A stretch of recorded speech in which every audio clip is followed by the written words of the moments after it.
Coming up, the first Truth to Power video under a Labour government. I'm sure you've watched and listened to endless stuff about how the elections played out, so in this video I'll instead be giving a quick send-off to the Tories with a summary of their 14 years of misrule and a quick welcome to the Labour government with suggestions for their priorities for the coming weeks and months. Stay tuned.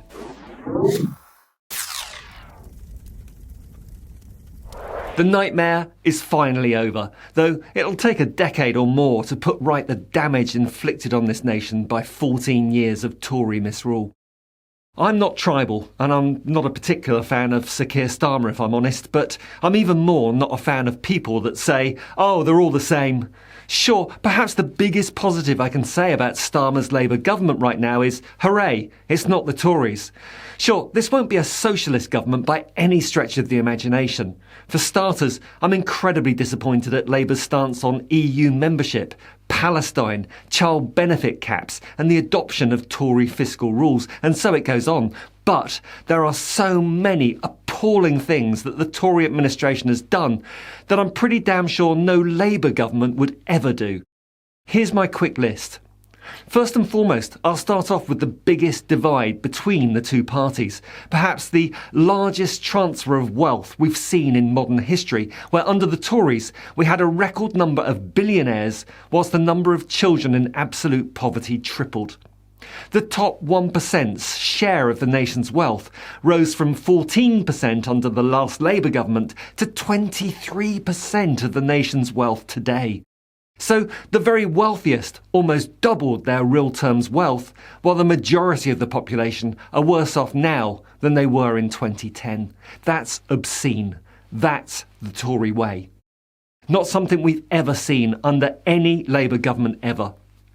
Next, the complete erosion of our access to healthcare, dentistry and social care. Thanks to austerity and the Tory dogma of the small state, government spending cuts hit public services like healthcare, education and social care, which led to increased poverty and whatever the exact opposite of levelling up is. It's claimed that 1 million excess deaths resulted from austerity policies, and the average 5-year-old is now a centimetre shorter than in 2010 due to a poorer diet. The Tory dogma says that austerity is the way to reduce taxes, but their austerity policy since 2010 saw the tax burden as a percentage of GDP rising to post-war record levels, with lower and middle income earners carrying a disproportionate burden and those living off unearned income benefiting from capital gains tax levied at lower rates than income tax. Then there's the spectacular rise in food bank use. And I think this figure is particularly striking as, for me, it sums up the effect of Tory dogma and priorities. In 2010, under Gordon Brown's Labour government, the Trussell Trust reported that 41,000 food parcels were distributed via food banks. By last year, that figure had reached a shocking 2.4 million emergency food parcels. That statistic is mind-blowing and gives a microcosm of the effects of Tory policies on the most vulnerable in our society. Then there's the educational system, with our schools crumbling both literally and metaphorically due to underfunding and cuts to maintenance budgets, while at the same time the private school sector benefited from tax breaks and subsidies.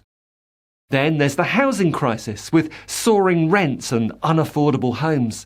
Again, under the Tories, the figures for the statutory homeless almost doubled from just over 42,000 households in 2010 to over 74,000 in 2022. The latest data available. Rough sleeping figures also doubled during that period. Then there's Brexit. I won't even go there. Built on lies and deceit, funded by Russian money, and now with those wishing it never happened outnumbering those that are in favour by 2 to 1. I've covered Brexit in so many videos. If you want more information, just check out my Brexit playlist here on YouTube.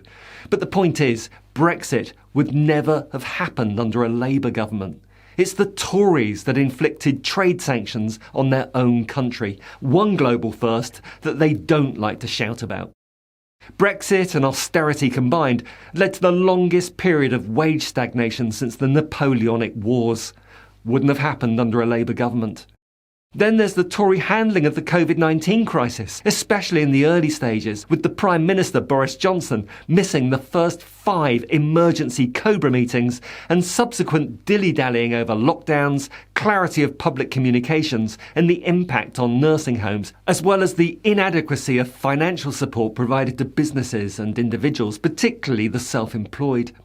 That all saw the UK record one of the highest COVID per capita death rates in the world. Then there's the climate crisis, where cuts to environmental protection since Brexit accelerated the degradation of our countryside, and the watering down of green commitments means that the stated aim of net zero by 2050 is now just a laughable joke.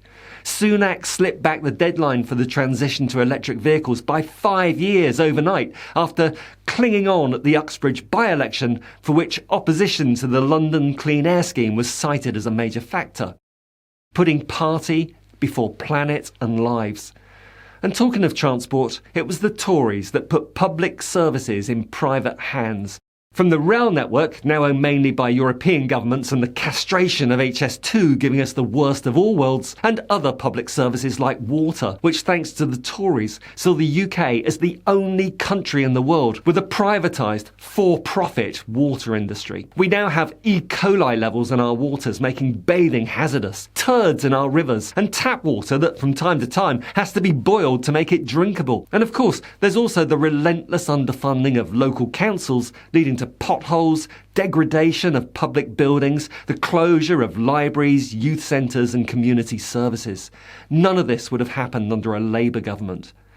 I'm no Labour fanboy. I voted Lib Dem this time round for tactical reasons, and I'm thrilled that for the first time in my life I've actually voted for the winning candidate. Woohoo! And I've been a Green Party member as well as a Labour Party member in the past. But I've decided that the Truth to Power channel will continue, and I'll be highlighting the issues with this new government going forward. And this is my initial list of things I want the Labour government to address in its first few days, weeks and months in power. First, scrap the ludicrous RWANDA scheme and reverse the evil free ports policy that's funneling public funds into private pockets, removing workers' and citizens' rights and wrecking the environment. Next, reset the relationship with the EU and start working towards significant progress for the scheduled 2025 review of Boris Johnson's pathetic Brexit deal. Next, get VAT levelled on private school fees as promised in the manifesto.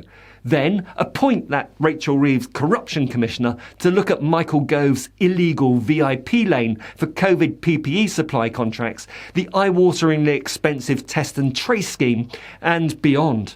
Let's see some of those billions of pounds of fraud that Sunak wrote off, recovered and diverted to fund the NHS and social care, and maybe see some of the fraudsters prosecuted and jailed.